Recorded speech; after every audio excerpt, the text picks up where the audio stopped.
Hello, welcome to a new episode of Lost to Time. You're joined by myself, Joshua Mallard, and co-host Han Hitchin. Howdy, folks. Now, it's been a while. For those of you who may not know, Lost to Time is a podcast where we explore music, artists, and otherwise creative things from individuals who are historically slept on, so to speak. People who are underappreciated during their lifetime but did really amazing things. Hence the name Lost to Time. This often means focusing on minority groups and people you might never have heard of. Now, it's been a while, as we said. In fact, the last time, I feel like this is another time we've returned to an episode after vacationing in Florida. Yeah, it's either that we vacation too much or we just I don't know, it's just our favorite thing to do after traveling is just make one of these podcasts, I think. Yeah. Last time we were at Universal when we did an episode from Florida, and this time we went to Disney. So I guess we're living the life. Disney was really fun, I'm going to be honest, even though Florida's a little right now. But yeah, Disney was nice.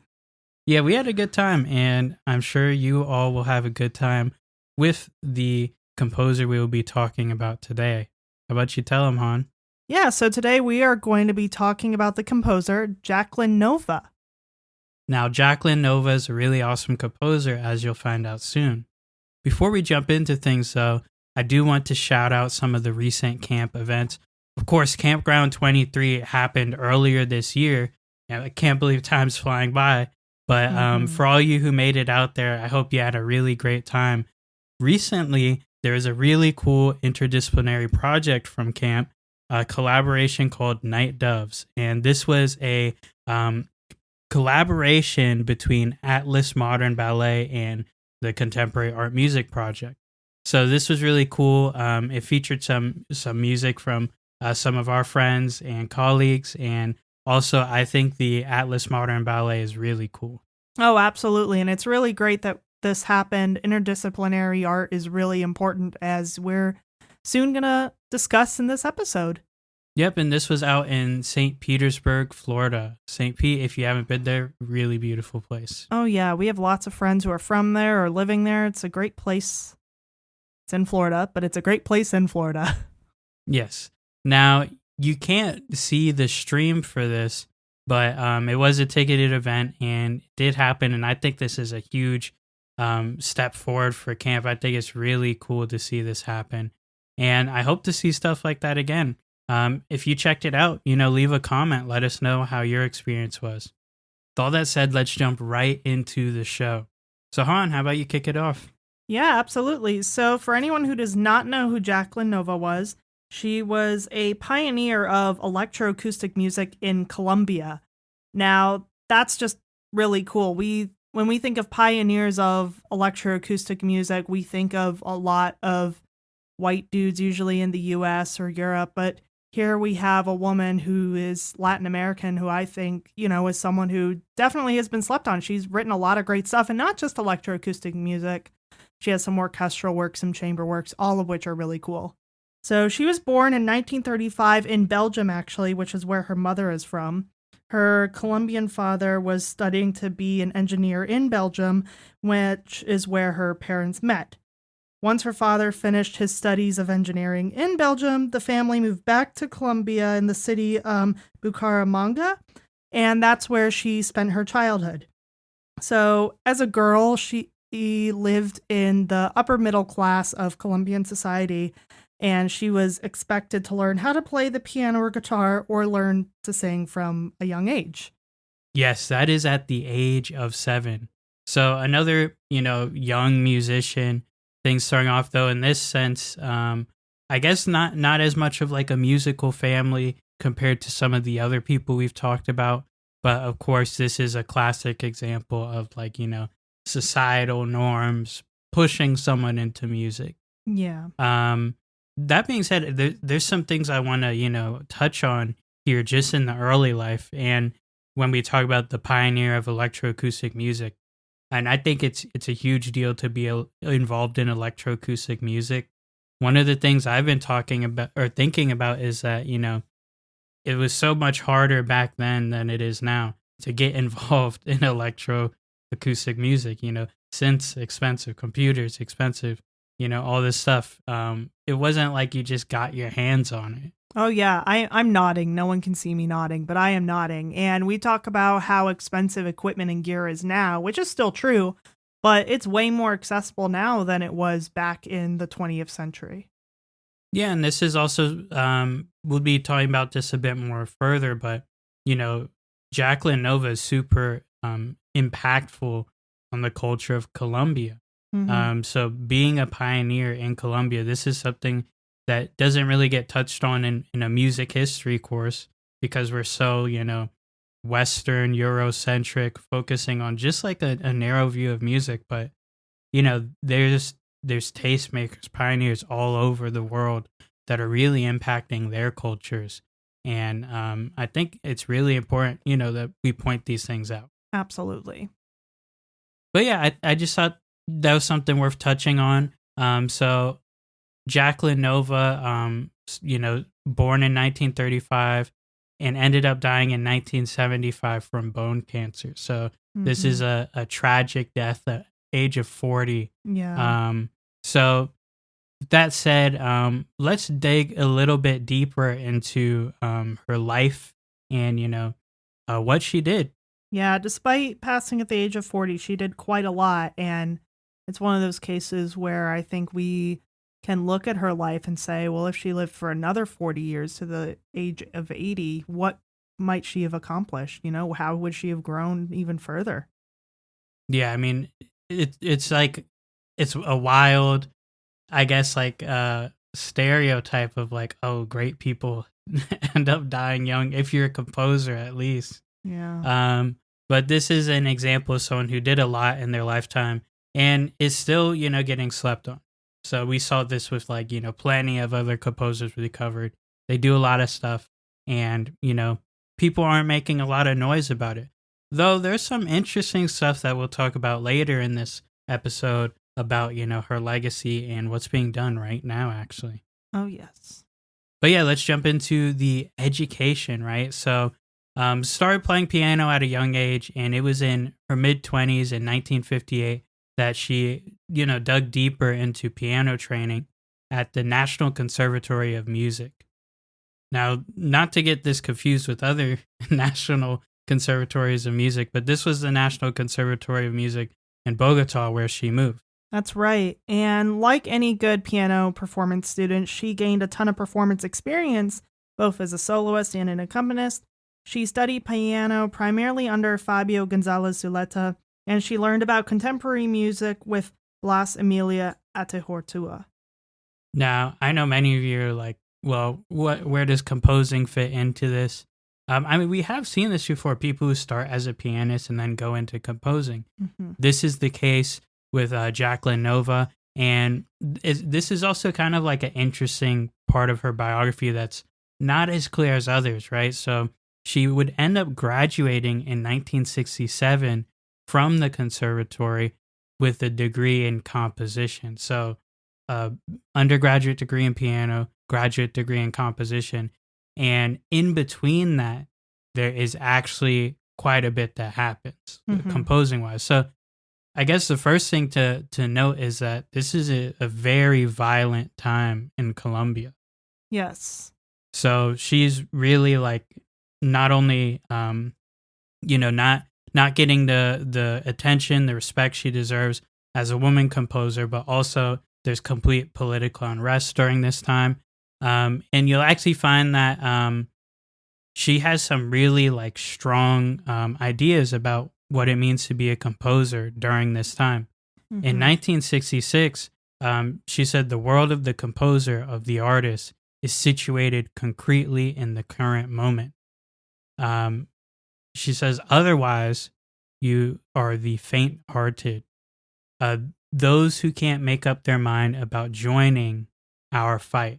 So I think it's interesting getting a quote like this while there is actually like a fight going on in her country between the main two political parties. Yes. So I feel like, maybe part of what pushed her to compose is like, this really sort of like radical energy wanting to, have a voice to do something. Absolutely. She seems definitely like she cared a lot about including her beliefs, her ideas within her art and expressing that in some way, if not just speaking out. Yeah, so although it's not clear exactly, piece to piece, how this time period took shape, it is very clear that Jacqueline Nova had very strong ideas about what it means to be a composer and what sort of impact she wanted to make with her music. It's no wonder she's a pioneer. Oh, absolutely. Or I guess as I'm thinking of the Knives Out movie, the new one. What do they call it? A disruptor? Glass Onion? Yeah, like the the dude says we're disruptors, we disrupt the industry. It's been like a year since I've seen the movie. I don't remember. Well, Jacqueline Nova is shaking things up. Yes. Okay. She's doing great things. Now, there are some works composed during this time that are very much worth pointing out, like Transiciones, which I believe translates to transitions. It does. So this is a piano work that was composed 1964 to 1965. Yeah. And as mentioned, it's dedicated to Julia Acuna, who is a painter. And it's about a 15, 20-minute work. It's divided into 4 smaller movements. And each movement is kind of like a miniature work with its own independent structure and content. But as combined together, they create this larger scale work that makes up a good chunk of any piano recital concert. Yeah, so this is a big work that we'll be talking about just a bit later.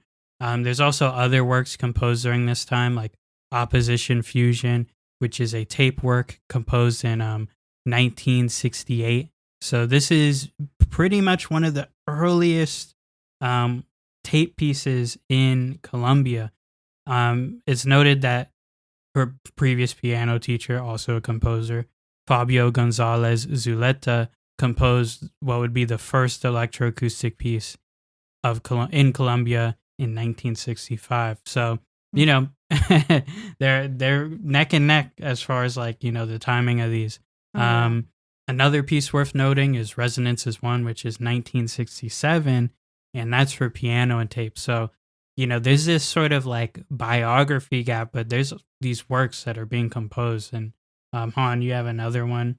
Yes, so Resonances 1 was actually 1969. I think you were thinking of Asymmetrias, or English for Asymmetries, which was published in 1967. And that is a trio for flute, tam-tam, and cymbals. Well, that's why there's 2 of us on this. Yeah. Thanks, Han.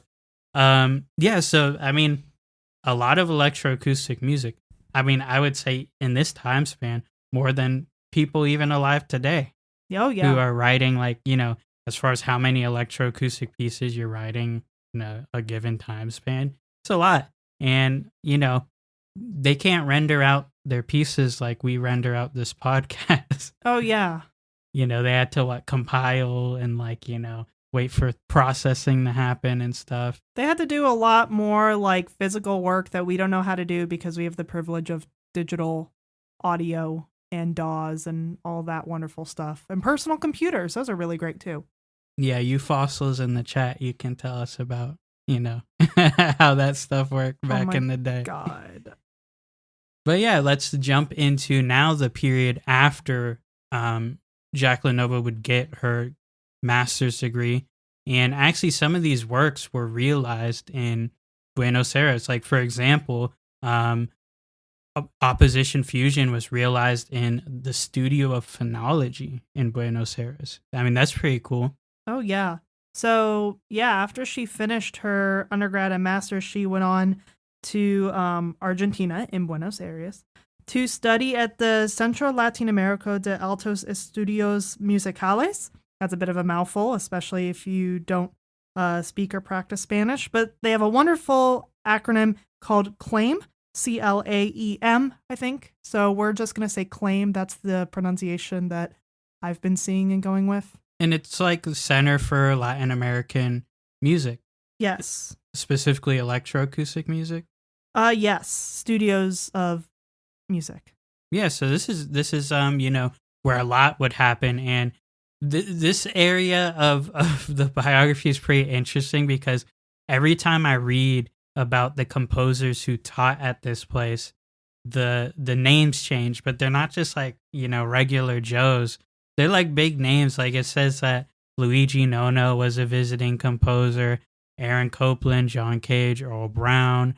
I mean, the list goes on. How about you? You throw I saw some in there. Messiaen in there. Oh my gosh, who else did I see? Alberto Ginastera.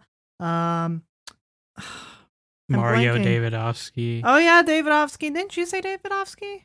No, I didn't say that All right, one. well But now I'm saying Mario Davidovsky. I'm stealing it.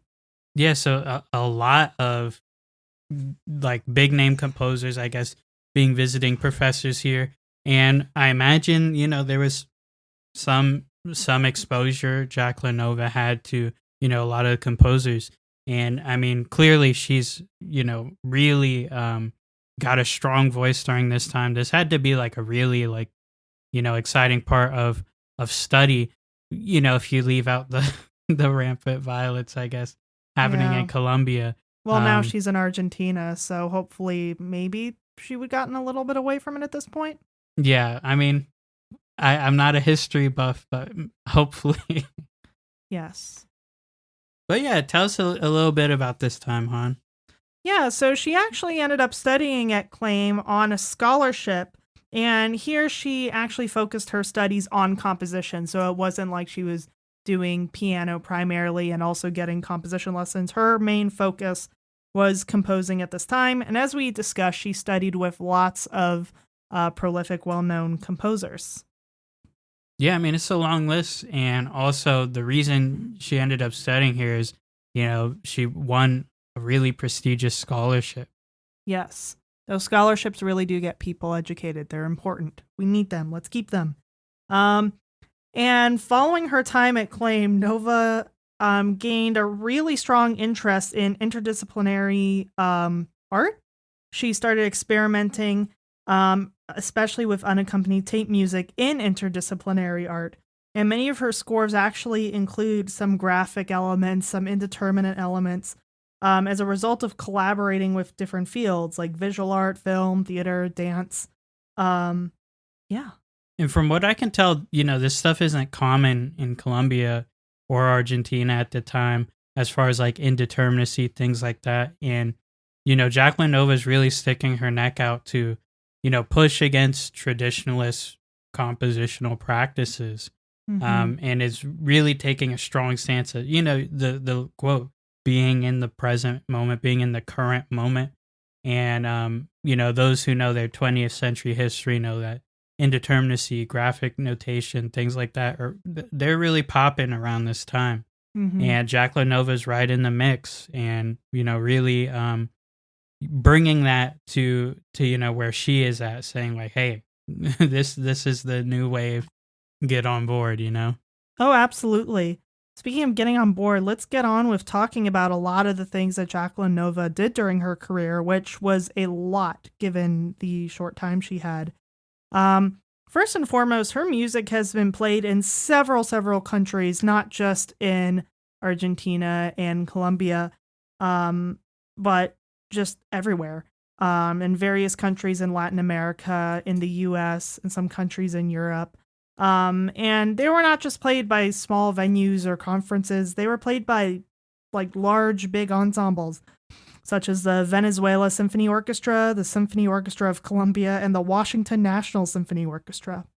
Not only did Nova compose for concert settings, but she also composed soundtracks for popular films and theater soundtracks, including Macha Picchu and Francisco Norden's film The Guerrilla Priest Camilo.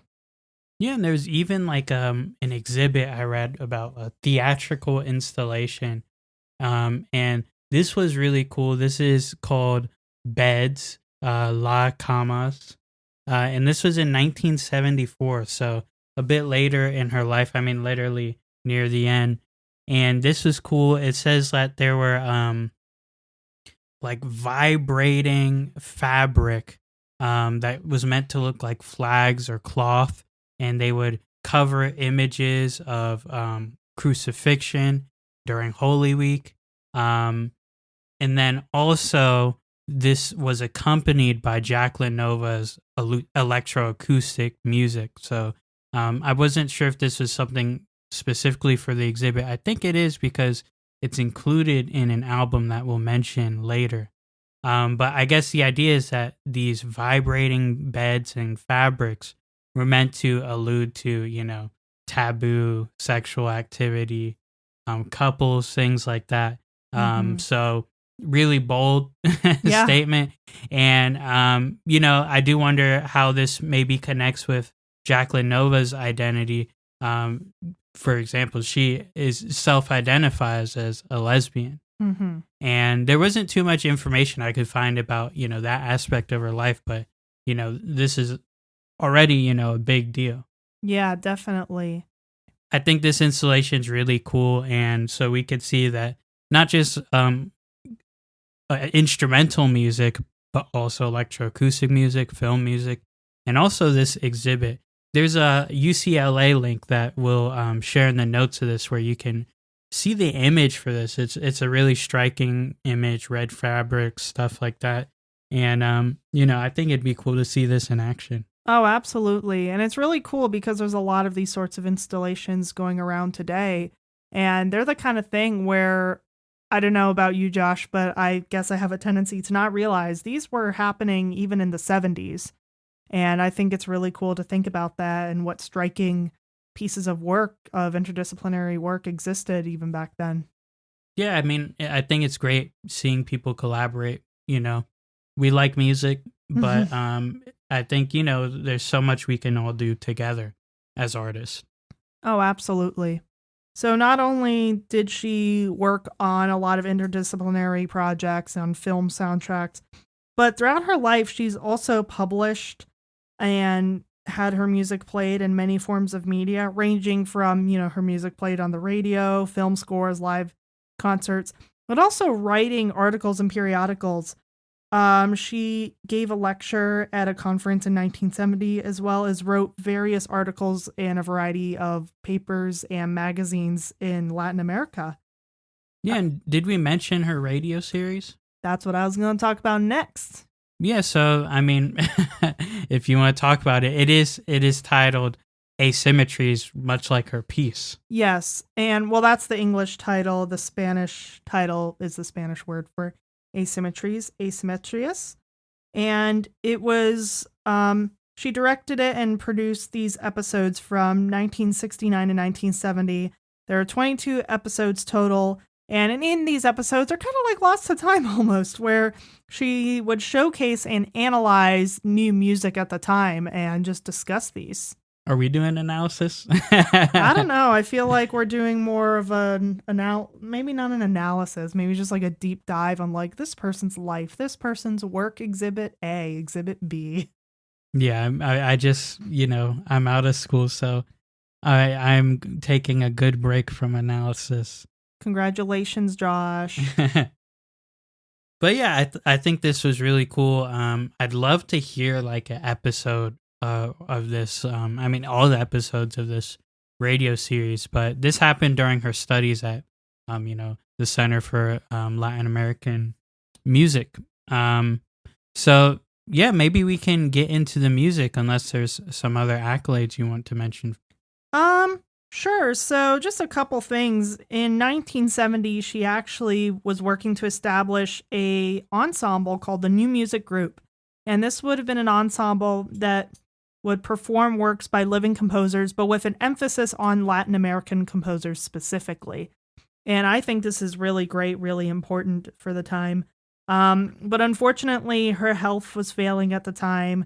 Even though she doesn't pass until 75, by 1970, her work unfortunately had to slow down quite a bit. So the ensemble didn't get to perform in as many events and concerts as originally planned. A couple other things to note is she received quite a few awards and honors during her life, one including an award for chamber orchestra for her work Dolce Mobiles, or 12 Mobile in English. That was in 1966. And in 1977, she received a posthumous award, which was a third place prize in composition at the Colombian Institute of Culture for her work Pilocanthropus. And that's a work for symphony orchestra, voices, and electronic playback.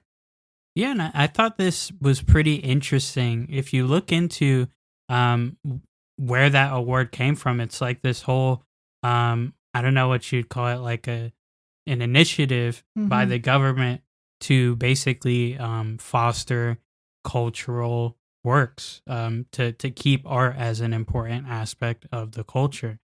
I think that's really cool to see that. It maybe reminds me of, like, how there's cultural ambassadors for music and stuff, or like, jazz ambassadors from the US that go to Europe and whatnot.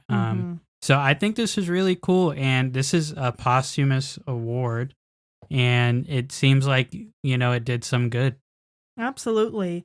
And just one more thing to note before we go on to talk about Nova's music is that she's often credited as being one of the first Latin American women to obtain international acclaim as a composer, which I think is really important to think about. It's not easy. It's not easy. That's a big title. Especially back then. I mean, think about, we can upload this podcast to YouTube and, hundreds, thousands, tens of thousands, millions. Let's get millions of views Oh, of God. this.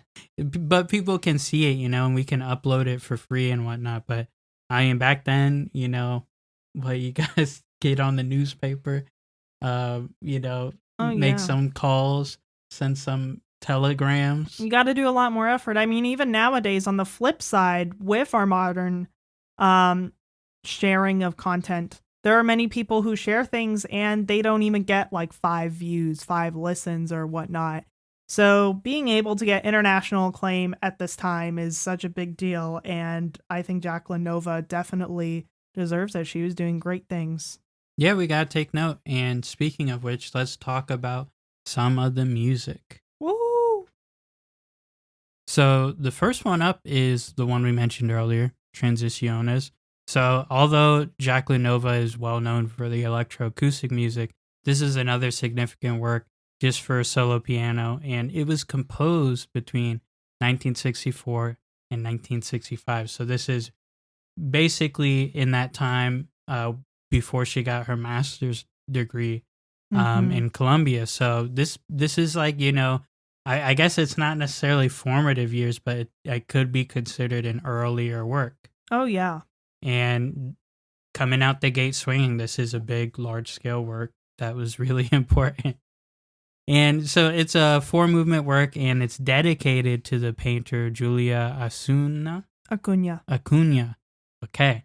And as Han mentioned, this is sort of like smaller movements, a miniature sort of format that contributes to a bigger picture. Though, four movements, about 5 minutes each, you could say. With our TikTok attention spans, that's a lot of music. Yeah. I haven't seen any performances of the individual movements on their own. The only ones that we've seen were all 4 movements together to make the piece about somewhere between 15 and 20 minutes long. Yes, about right. And let's talk about the movements. I mean, what really impressed me with the first movement is you can definitely tell there's this like interesting use of register, right? Yes. Things are like spread out. You got kind of like extreme low end, extreme high end, and you kind of get this really cool contrast between the two where the middle's kind of empty. Sometimes the middle will be like the mid register will be used like for these heavy biting dissonances. And I think that's what I like, that it feels like really heavy music because of the extremes. And that's kind of mimicked a bit in the third movement, because the third movement is like a tranquil movement, but it's tranquil in an interesting way.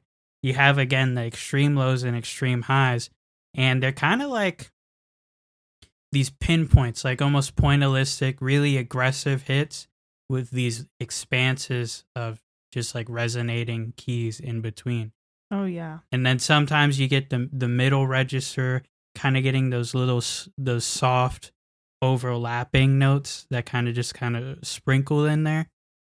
And those kind of, I guess it's like a prepared or muted string or something in the low end, or just really aggressive articulation to it. Yeah, it sounds like they might be muting the string with their hand. Yeah. There's a video you can see, and we'll share a link to that, but a really cool performance of that one. Now, the second movement was really interesting because it goes between, instead of registral extremes, it's like starting and stopping, different tempi, stuff like that. Yeah, the styles change frequently. The movement titles are, they're like, some of them are basic, like Largo Vivo, Tranquillo, Cantabile. And then the second one, it's like a list. It's like a shopping list, y'all. It's lento, con furio, transparente, grave, maestoso. There's a lot of stuff in there. It's very long. Yeah, I mean, it's very, it's descriptive. Yes. And it seems like the music is really going through a bit of a roller coaster in that second movement. I'm really impressed by how seamless everything is, though. Like, everything does sound like it connects as far as, like, the movements. And I don't mean that as in, like, oh, it means, like, the music, develops this way. Like, I mean, like, the timbral connection between movements is really consistent. Mm-hmm. So it almost feels like, attacca movements. Yeah. Now, there is a pause in the recording we listened to for page turns and whatnot, but I could easily see these being, like, all put together. Oh, absolutely.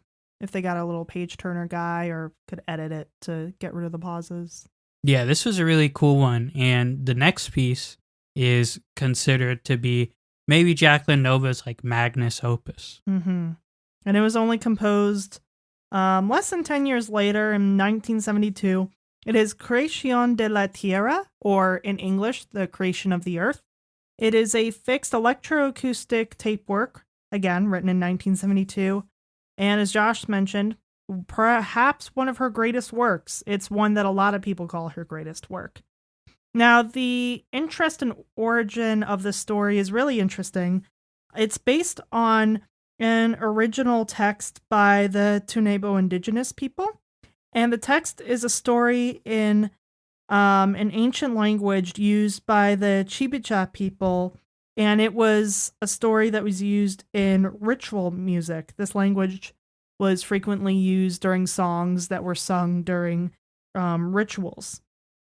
And the speech and voice inflections and patterns that are processed and presented in this piece are of that speech, are of that language, and it's processed in a way where, like many electronic works, you don't even know it's speech right off the bat, but later it kind of reveals itself. You can hear people talking, you can hear them singing, chanting throughout the work, and then it kind of dissipates again, and it's just really, really compelling throughout the whole 18-minute experience. Yeah, I read that, this incorporation of these indigenous chants was also used in another piece of hers, 1967 piece, Invitation to the Gods. And so this is another try at incorporating those chants. And, I think this stuff's really cool. The power of the voice and then processing it, I think, cannot be understated. But, this is what's interesting about electroacoustic music and more broadly sampling. Yes. Is that, you can bring these oral traditions into the music and, you can sort of manipulate them or have a dialogue from there. But, about the actual music, I mean, what'd you think, hon? I think it's really great. I mean, there's a lot of fixed works out there that use voice as the sort of sound source. I mean, I'm a composer who is very, very guilty of that myself. But I think that the manipulation of the voices used in this piece are really, really impressive. I think it really stands out. There's a lot more moments where you don't know it's a voice than you do, I feel like. And I feel like the actual sounds, it doesn't just sound like a voice that's been pitched down like 3 octaves, Like that's my little trick. But I think it actually does sound like a sort of like organic presence, but you don't realize it's a human voice. Yeah, the organic aspect is really like salient to me. it almost sounds like when you put sounds through a convolver, you know, Yes. using one sound source as an impulse response, you know, to shape another. So I felt like it was almost like that, but that would be, I mean, I guess pretty advanced for this time. Yeah. I don't know if that's the exact processing that's being used, but that's what it sounds like. It's almost like, you know, one sound is being fed into another, very amorphous quality. You kind of get this like really hollowness to this sound, this darkness to the sound, almost as if you're like running the sounds through like a hollow metal, you know, impulse response or something. Yeah. So I think this was a really cool one. It starts off as almost like this ambient drone music, and then it's like around the halfway point you start hearing the voices outright, and they kind of like creep in and then, you know, expose themselves more. I think it's really well done.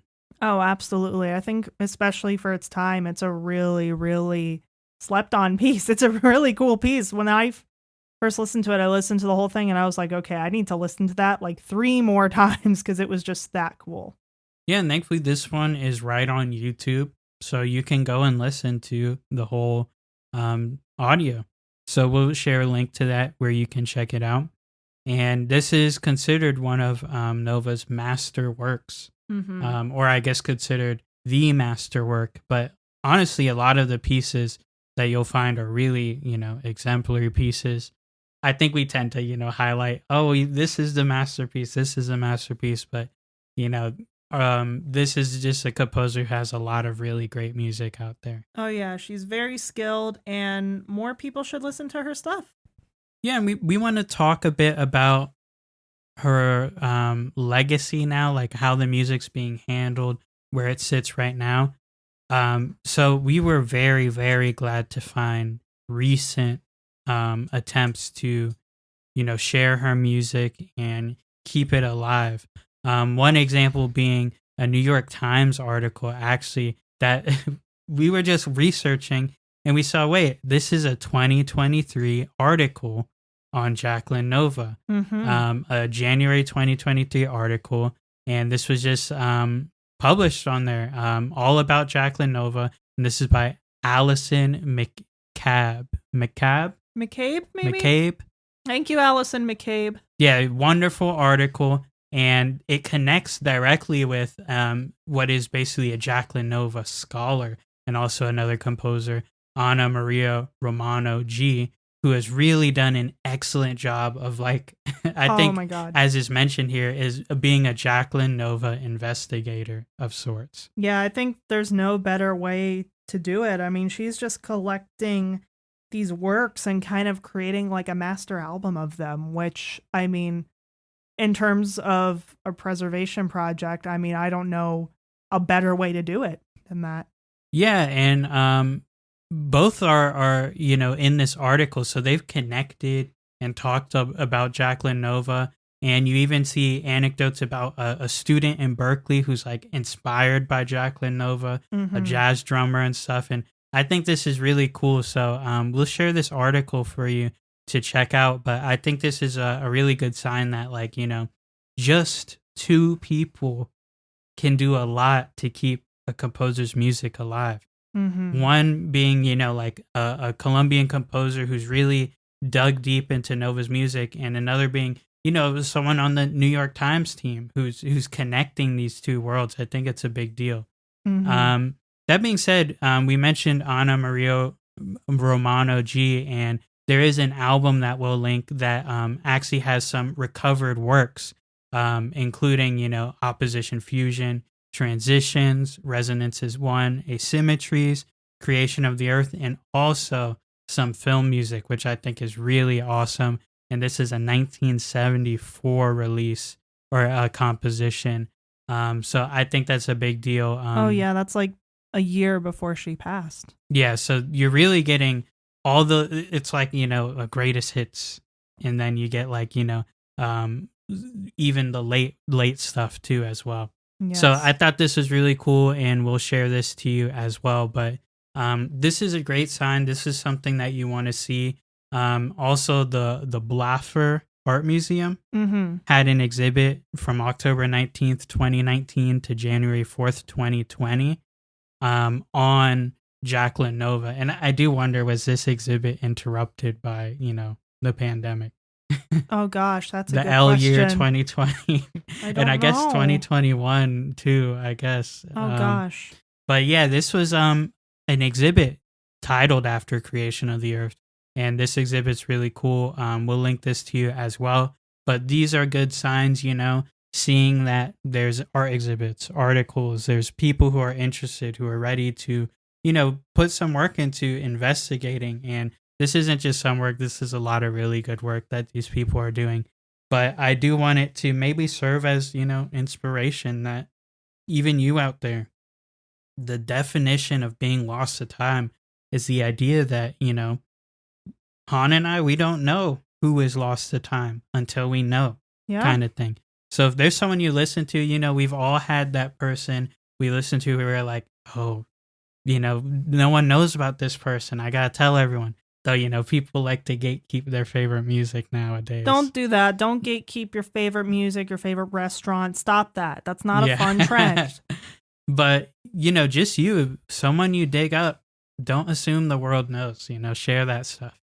Absolutely. But this is a really interesting composer, and really, I mean, the works that have been recovered are really excellent.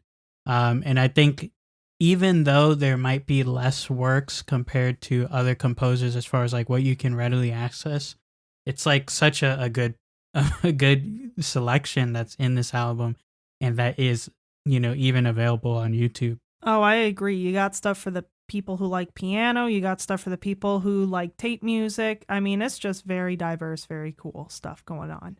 Yeah, so we encourage you to check it out. Now, I think before we end, we do have to say that this is Han and I's last Lost to Time episode. Yes. And we hope that inspirational note can, inspire you to do your own thing too, I think we are definitely in the time of podcasting becoming like a very common thing. A lot of people have podcasts, a lot of people who maybe shouldn't be podcasting.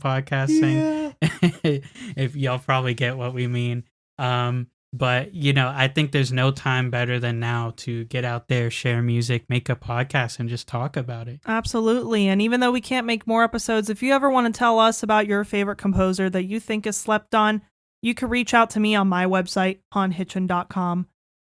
Yeah, please share your comments, future recommendations for, whoever might be picking this up in the future. Or if not, I'm sure Camp will, be really interested in knowing about who you're interested in. Absolutely. And we're interested in knowing who you're interested in. And you know what?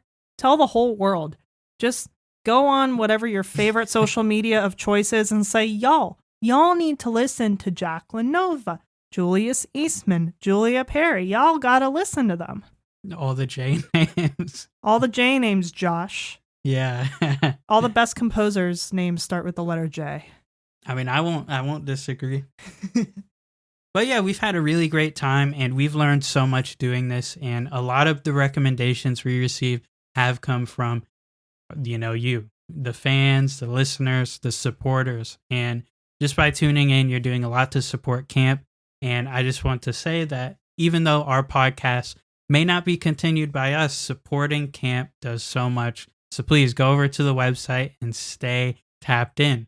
Keep your pulse on new music, and we hope to see you in the future, or to just see what cool things happen from here. Absolutely. And if y'all ever want to write to us and talk to us, like I said, I'm not gonna tell y'all Josh's contact info, but if you want to go to the contact form on my website, it's just my name.com. I'd be happy to talk with any of y'all, and thanks y'all so much for listening, whether it's the week that this comes out or 10 years after this comes out. It all matters, and it's all appreciated. Yep. And this is Lost to Time. Woo! Yeah, don't let this podcast be lost to time. Bookmark, save, whatnot, share it around. Share it. Go on Facebook or Twitter or whatever. Yeah, Twitter. Okay. But yeah, this is Joshua Mallard, and This is Han Hitchin. we're signing off. Bye, y'all.